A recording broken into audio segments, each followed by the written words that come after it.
പോയി മിക്കത്തും പാത്രം കഴുകാനായി. വീടിന്റെ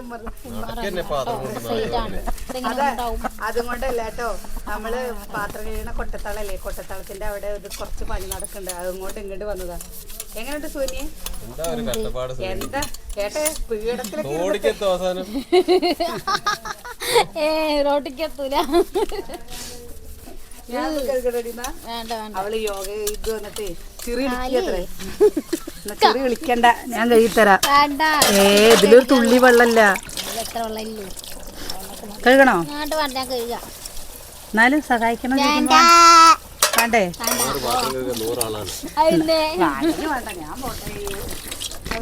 ഇതൊക്കെ പണ്ടാണ് കേട്ടോ, ചെറുതാവുന്ന സമയത്ത് ഇതേപോലെ പാത്രം കഴുകുക. ഒരു ചാക്കിടും, ചാക്കിട്ടിട്ട് കുറച്ച് വെണ്ണൂറും ഉണ്ടാവും. അന്ന് സോപ്പൊന്നും ഉണ്ടാവില്ല, എന്നിട്ട് ഉരക്കൽ തന്നെ ഉരക്കല്. ഇപ്പോഴൊക്കെ എന്താ വെണ്ണൂറും കൊണ്ട് ആരധികം പാത്രം കഴുകും. ഞങ്ങൾ ചെയ്യാറുണ്ട് കേട്ടോ. നിങ്ങൾ ചെയ്യാറുണ്ടോ?